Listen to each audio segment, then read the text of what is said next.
नमस्ते मेरे प्यारे दोस्तों, आप सभी का स्वागत है फिर से मेरे चैनल में एक achievement stay with Preeti channel. और आज हम पढ़ेंगे 12th क्लास का पोल साइंस का फर्स्ट बुक का फर्स्ट चैप्टर। इसका नाम है दो ध्रुवीयता का अंत। बहुत इजी चैप्टर है, ये तो आपको यूं ही समझ में आ जाएगा, बस थोड़ा सा ध्यान लगा के सुन लीजिए बिना स्किप करे वीडियो को। तो चलिए शुरू करते हैं। देखिए, अगर हमें चैप्टर करना है तो सबसे पहले उसके नाम को जाना। तो नाम क्या है? दो ध्रुवीयता का अंत। दो का मतलब हमें पता है, अंत का मतलब भी पता है, लेकिन अब आता है ध्रुवीयता। ठीक है, तो देखिए इस चैप्टर का नाम है दो ध्रुवीयता का अंत। यहाँ पे दो ध्रुवीय। अब यहाँ पे आप पूछोगे कि ध्रुवीय क्या होते हैं। देखिए, तो जब first and second world war हो गया तो इस दुनिया में दो बड़ी शक्तियां आई, यूएसएसआर और यूएसए, अमेरिका और रूस, सोवियत संघ। और दोनों की अलग अलग पार्टियां थी। इन दोनों के ही बीच क्या हुआ? युद्ध हुआ। इस युद्ध में किसी भी प्रकार का जो सैनिक है या फिर हिंसा का यूज नहीं हुआ। ठीक है, लड़ाई नहीं हुई जैसे और युद्धों में होती है। यहाँ पे जो युद्ध हुआ ये बातचीत करके हुआ, और इसी युद्ध को हम क्या कहते हैं? शीत युद्ध। अब यहाँ पे देखिए जो यूएस है, यूएसए है, मतलब कि जो अमेरिका है, इसकी पार्टी थी पूंजीवादी पार्टी, और जो यूएसएसआर है, सोवियत संघ है, इसकी पार्टी थी साम्यवादी पार्टी। हमें इस चैप्टर में मेनली क्या पढ़ना है? हमें यहाँ पे पढ़ना है कि यूएसएसआर, सोवियत जो संघ है, जब ये सब कुछ हुआ तो बिखर गया। तो उसके बिखरने के कारण क्या है, परिणाम क्या हुए, वो क्यों बिखरा, इससे पहले जो पार्टी थी वो कैसी थी, शॉक थेरेपी। तो आज हम ये सब कुछ पढ़ेंगे। तो देखिए यहाँ पे सबसे पहले तो जो यूएसएसआर है, इसका जो दल था कौन सा था? साम्यवादी दल था।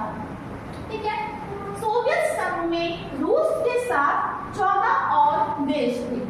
अब देखिए यहाँ पे मैंने क्या बोला कि यहाँ पे जो रूस है इसके साथ 14 और देश थे, और ये लोग किसका प्रचार करते थे? साम्यवादी पार्टी का। और इन्हीं देशों को हम दूसरी दुनिया के नाम से जानते हैं। क्वेश्चन आता है कि दूसरी दुनिया क्या होती है। इतना क्लियर हो गया। अब देखिए हमें आगे क्या पढ़ना है कि जो साम्यवादी जो प्रणाली है या फिर साम्यवादी जो पद्धति है, पार्टी है, ये होता क्या है। मैंने आपको बताया कि यूएसएसआर के द्वारा चलाई गई थी, लेकिन आखिर में इसका मीनिंग क्या निकलता है ये जानते हैं। समाजवाद के आदर्शों पर आधारित वो समतावादी समाज की स्थापना। साम्यवादी जो प्रणाली है ये एक ऐसी प्रणाली थी जो कि समाज के आदर्शों पर आधारित थी। मैं पूछेंगी समाज के आदर्शों का मतलब समाज में रहने के लिए हमें कौन कौन से मुख्य तत्व चाहिए? इसकी समानता हो गई, मुख्य अधिकार हो गए, तो उन सब पे ये क्या थी? आधारित थी। और ये एक समतावादी समाज का निर्माण करती थी। समतावादी, देखिए समता का मतलब है सब कुछ समान, मतलब कि जो हमारे समाज है उसमें क्या हो, सबके सब समान। तो ऐसे समाज की जो स्थापना कौन करती थी? साम्यवादी प्रणाली। अब यहाँ से वेरी इंपॉर्टेंट जो क्वेश्चन है ये आता है कि साम्यवादी जो प्रणाली है इसकी विशेषताएं क्या क्या है।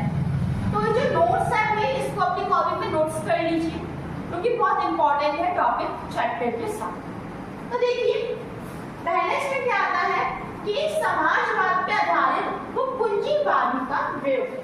साम्यवादी प्रणाली की हमने पहली विशेषता क्या देखी? ये जो समाजवाद पे आधारित है, और पूंजीवादी से क्या करती है? विरोध।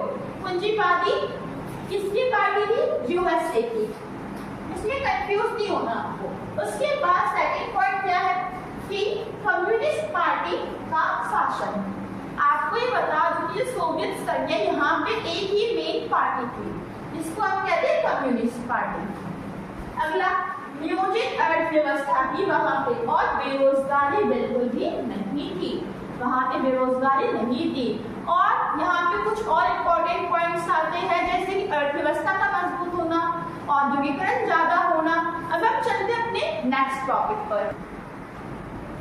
तो देखिए अब हमें यहाँ पे क्या जानना है कि हमारा जो सोवियत संघ संघ था अब वो टूट गया, क्या हो गया, बिखर गया, अलग अलग 15 टुकड़ों में टूट गया। तब हम क्या जानेंगे सबसे पहले इसके कारण, क्योंकि बहुत इंपॉर्टेंट पॉइंट है, बहुत इंपॉर्टेंट टॉपिक है, इससे 4 से 6 नंबर का जो क्वेश्चन है ये बनता ही बनता है, तो आप इसको वेरी इंपॉर्टेंट के रूप में टिक कर लीजिए। ठीक है, तो हमारा टॉपिक क्या है, यूएसएसआर के विघटन के कारण। तो देखिए अभी ये जो दो है ना पुरुष, गोर्बाचेव और येल्त्सिन के बारे में हम बाद में पढ़ेंगे। इससे पहले हम इन वाले पॉइंट्स को डिस्कस कर लेते हैं, क्योंकि जब आप इन वाले पॉइंट्स को डिस्कस करोगे तभी आप इन दोनों के रोल को समझ पाओगे। सोवियत संघ का जो विघटन है 1991 में हुआ था। अब देखिए सबसे पहले यहाँ पे तो रूस की प्रमुखता, जैसे कि आपको पता है कि जो हमारा सोवियत संघ है ये 15 देशों के समूह से मिलकर बना है, लेकिन यहाँ पे क्या हुआ, जो एक ही जो देश है रसिया, ठीक है, एक ही जो संगठन है इसी को क्या किया गया, ज्यादा महत्व दिया गया, और इसी महत्व के कारण बाकी के जो देश है 14 जो देश है वो क्या हो गए, नाराज होने लगे, और जिसके कारण जो हमारा यूएसएसआर है इसका विघटन हुआ। रूस की प्रमुखता समझ में आ गया। अब आता है कम्युनिस्ट पार्टी।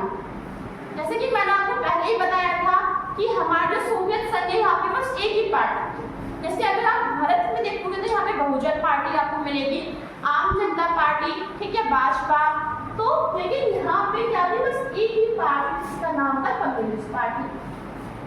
इससे लोगों को कुछ परेशानी नहीं थी, लेकिन लोगों को परेशानी थी कि जो कम्युनिस्ट पार्टी किसी के प्रति भी जवाबदेह नहीं थी, ये अपनी मन पर से चलाते थे, निरंकुश पार्टी थी एक तरीके से, और इसी निरंकुशता के कारण वहाँ के लोग परेशान हो गए, क्योंकि उन्हें जो बेसिक जो जरूरत है वो उन्हें मिल ही नहीं पा रही थी।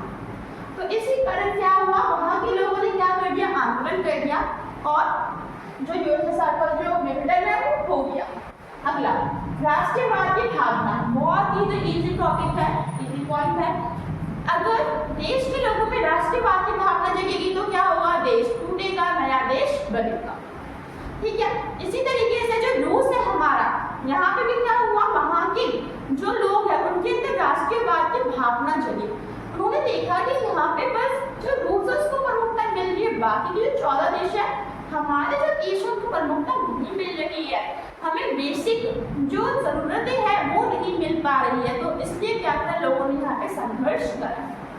फिर पार्टी का जनता के प्रति, ये तो आपका उसी में आ जाएगा, जनता की आकांक्षाएं पूरी ना होना। मैंने आपको बता दिया था कि जनता की किसी भी प्रकार से मदद नहीं की जा रही थी, वहाँ की जो निरंकुश जो हमारी जो नौकरशाही थी, नौकरशाही का मतलब IAS IPS जो ऑफिसर्स थे वो में निरंकुश हो गए, तो उनके पास में ज्यादा पावर हो गई थी, कोई जनता की बात सुन ही नहीं रहा था, जिससे पूरी की पूरी सरकार बनी। तो इस कारण भी क्या हुआ, यहाँ पे विघटन हुआ।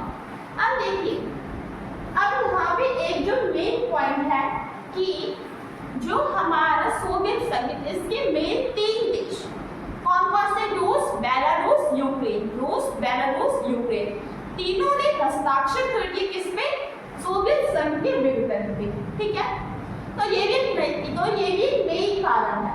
अब यहाँ पे इन दो पे आते हैं, गोर्बाचेव के सुधार। गोर्बाचेव कौन था, पहले ये समझते हैं, जो हमारी जो कम्युनिस्ट पार्टी थी इसके महासचिव थे कौन, गोर्बाचेव।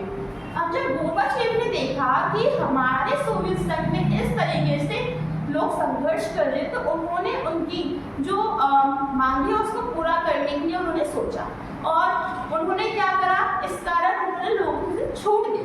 ठीक है, और इन्होंने यहाँ पे जो नीतियाँ लेकर आए, कौन कौन सी, पेरेस्ट्रोइक और ग्लासnost, ये दोनों की दोनों जो नीतियाँ थी ये थी सोवियत संघ के विस्तार के लिए, सोवियत संघ की जो औद्योगिकरण है उसको बढ़ावा देने के लिए। लेकिन क्या हुआ ये सब बहुत धीरे धीरे काम कर रहे थे, और इनके धीरे धीरे काम करने से लोग इससे प्रसन्न नहीं हुए। पार्टी के और भी जो लोग थे, जो नेता थे, उन्होंने भी इन पे उंगली उठाना स्टार्ट कर दिया। तो ये भी मेन कारण है यूएसएसआर के विघटन का। अब आता है येल्त्सिन कौन है, गोर्बाचेव थे पार्टी के महासचिव, येल्त्सिन है पार्टी के जिनके नेतृत्व में 1991 में यूएसएसआर का विघटन हुआ। इतना क्लियर हो गया आप लोगों को कि इसका विघटन क्यों हुआ, बहुत इंपॉर्टेंट टॉपिक है।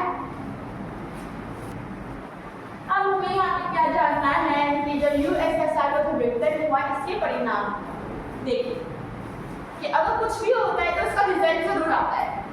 आपने पढ़ाई अच्छी की तो आपका रिजल्ट अच्छा आएगा, नहीं की तो रिजल्ट बुरा आएगा। इसी तरीके से जो यूएसएसआर है इसका जो विघटन हुआ इसके भी कुछ क्या है रिजल्ट आए, कुछ परिणाम आए, ठीक है।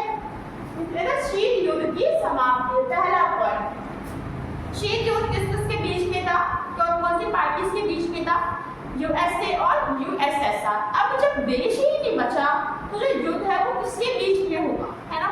तो इसलिए क्या हुआ, शीत युद्ध की समाप्ति होगी। समझिए कि इंडिया और पाकिस्तान है, ठीक है। अब क्या हो रहा है कि दोनों के दोनों लड़ रहे हैं, दोनों के बीच कोई युद्ध चल रहा है, लेकिन हुआ ये कि किसी कारण से जो पाकिस्तान है वो नहीं रहा या फिर वो टूट गया, तो युद्ध क्या हुआ, युद्ध खत्म हो जाएगा। यही हुआ था इसके साथ यूएसएसआर के साथ, क्लियर। अब आता है एक ध्रुवीय वर्चस्व। मैंने पॉइंट लिखा एक ध्रुवीय वर्चस्व। चैप्टर का नाम दो ध्रुवीयता का अंत, एक ध्रुवीय हमारा यूएसएसआर और एक यूएसए। तो यहाँ पे यूएसएसआर जो शक्ति है उसके खत्म होने के कारण बस एक ही शक्ति बचती है।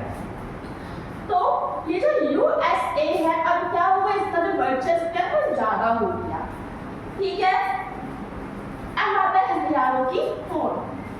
जैसे कि मैंने आपको बताया कि यूएसएसआर और जो यूएसए है दोनों के बीच लड़ाई चल रही थी। इसी के साथ इनके बीच कंपटीशन चल रही थी। क्या चल रही थी, कंपटीशन। कंपटीशन किस बात की कि ज्यादा जो हथियार है वो कौन बनाएगा, ठीक है। होड़ का मतलब होता है कंपटीशन, ज्यादा जो हथियार है वो कौन बनाएगा, कभी यूएसए बनाता कभी यूएसआर बनाता। और हाँ एक बात और कि इन्हीं हथियारों की ये जो होड़ है ना ये भी एक मेन कारण है सोवियत संघ के विघटन का, क्योंकि जो सोवियत संघ की जो सरकार है इसने हथियारों पे अपना सारा पैसा लुटा दिया उसने, तो जिस कारण क्या हुआ यूएसएसआर की जो आर्थिक स्थिति है वो खराब हो गई। आर्थिक स्थिति खराब हुई तो क्या होगा, वहाँ की जो जनता उन्हें क्या नहीं मिल पाएगी, फैसिलिटीज नहीं मिल पाएंगी। तो आप इसमें अलग जो पॉइंट है वो भी इंक्लूड कर सकते हैं। देश ही नहीं बचा तो हथियार कौन बनाएगा, तो इसलिए हथियारों की जो होड़ है वो भी समाप्त हो गई। 15 नए देशों का उदय, बहुत इजी पॉइंट है। सोवियत संघ का निर्माण 1917 में हुआ था, 1991 में ये टूट गया, जिससे हमें क्या मिले 15 नए देश मिले। अब पूंजीवादी वर्चस्व, एक ध्रुवीय वर्चस्व, पूंजीवादी वर्चस्व, दोनों का मीनिंग एक है क्योंकि दोनों में ही कौन आ रहा है, यूएसए आ रहा है। यूएसए का मतलब अमेरिका आ रहा है। अब देखिए और इसका जो लास्ट पॉइंट है वो आता है कि सोवियत संघ का अंत हो गया। विघटन से अब क्या हुआ, जो हमारा यूएसएसआर है 15 देशों का जो ग्रुप है ये खत्म हो गया। अब हम आते हैं अपने अगले टॉपिक को जिसका नाम है शॉक थेरेपी। अब हम यहाँ पे क्या देखेंगे, जो शॉक थेरेपी है ये है, देखिए जो शॉक थेरेपी है इस तरह हम बात की कि शाब्दिक अर्थ है। शाब्दिक का मतलब ये जो नाम है ना इसका मतलब क्या है, इसके अलग अलग नाम होते हैं तो उनका मीनिंग क्या है। तो इसी तरीके से सबसे पहले ये जानना इम्पोर्टेंट है कि इसका मतलब क्या है। इसका मतलब है आघात पहुंचाकर क्या करना, उपचार करना। अच्छा शॉक थेरेपी आपने कभी कभी हॉस्पिटलों में भी सुना हो कि इसको शॉक थेरेपी हो, ठीक है। शॉक थेरेपी का मतलब क्या है कि नुकसान पहुंचाकर उसका क्या करना, उपचार करना, इसी को हम कहते हैं शॉक थेरेपी। अब आता ये है कि चलो ये तो पता चल गया, लेकिन आखिर में इस चैप्टर में इसका रोल क्या है ये पढ़ना इम्पोर्टेंट है, क्योंकि जो टॉपिक है ना पूरा का पूरा ही इम्पोर्टेंट है, ठीक है। तो देखिए शॉक थेरेपी का मतलब ये है कि जब हमारा सोवियत संघ जो हमारे यूएसएसआर है जब वो 15 देशों में बट गया तो क्या हुआ कि बाकी के जो देश है ना उन्होंने अपना दल परिवर्तन कर दिया। मतलब कि मतलब वो साम्यवाद से कहाँ की ओर चले गए, पूंजीवादी की ओर उनका क्या हो गया, परिवर्तन हो गया। पहले उनकी पार्टी कौन सी थी, साम्यवादी पार्टी, लेकिन अब उन्होंने कौन सी वाली अपना ली? पूंजीवादी पार्टी। इसी को हम कहते हैं शॉक थेरेपी। क्लियर? अब देखिए, अब आता है इसकी विशेषताएं क्या है। तो इसकी विशेषता है कि पूंजीवादी अर्थव्यवस्था स्वीकृत, यानी पूंजीवादी अर्थव्यवस्था किससे क्या होगा? वर्चस्व बढ़ेगा। अब ये कैसे? नाम से पता चल रहा है कि साम्यवादी को किसने चेंज हुआ है? पूंजीवादी में। पूंजीवादी में चेंज हुई तो भाई फायदा किसको होगा? जो नाम है, जो चर्चा है वो किसकी ज्यादा होगी? पूंजीवादी की। तो इसने क्या हुआ? पूंजीवादी अर्थव्यवस्था का ज्यादा वर्चस्व हुआ। अगला क्या है कि निजी स्वामित्व। अगर आप देखोगे जो पूंजीवादी जो सरकारें होती हैं, ये जो सरकारें आपको अमेरिका में कि इसमें जो ज्यादा जो भागीदारी होती है वो किसकी होती है? वो होती है लोगों की। पहला पॉइंट। सेकंड पॉइंट ये है कि यहाँ का जो मार्केट होता है ना, इसमें जो लोग हैं ये अपने हिसाब से दाम तय करते हैं। ठीक है? तो ऐसा ही क्या हुआ, और यहाँ पे जो सामूहिक जो काम है ना वो ज्यादा नहीं होते, सब कुछ प्राइवेट होता है। तो यहाँ पे निजी स्वामित्व बड़ा, निजी का मतलब प्राइवेट, स्वामित्व का मतलब काम। फिर सामूहिक फार्म निजी फार्म में बदल गए। वही बात आ गई निजी स्वामित्व की। मुक्त व्यापार को बढ़ावा दिया। जो मैंने आपको भी बताया था ना कि जो बाजार है उसमें जो लोग हैं वो अपने आप से दाम तय करेंगे, इसी को हम कहते हैं मुक्त व्यापार। ठीक है? और क्या हुआ? पश्चिम अर्थतंत्र में ये जो हमारे जो देश है उसको शामिल कर लिया गया। पश्चिम अर्थतंत्र मतलब कि जो पूंजीवादी जो सरकार है, तो बाकी के जो देश है उनको कैसा बनाया गया? उनको पश्चिमी जो देश है उनकी तरह बनाया गया। तो ये तो हमारा शॉक थेरेपी और उसकी विशेषताएं। आई होप कि आपको समझ में आ गया होगा। नोट कर लीजिए। अब हम आएंगे परिणाम पर। सो हेलो फ्रेंड्स, अब हम यहाँ पे जानेंगे जो शॉक थेरेपी है इसके परिणाम क्या क्या, मतलब कि जो इसके रिजल्ट है वो क्या क्या हुए हैं। तो इसमें सबसे पहला आता है कि जो रूबल जो मुद्रा है उसकी क्या होगी? गिरावट होगी। रूबल कहाँ की मुद्रा है? ये जो यूएसएसआर की जो रूस था उधर की जो मुद्रा उसको हम कहते हैं रूबल मुद्रा। अब भी यहाँ पे जो रूबल मुद्रा है वो क्या होगी? इसकी गिरावट होगी।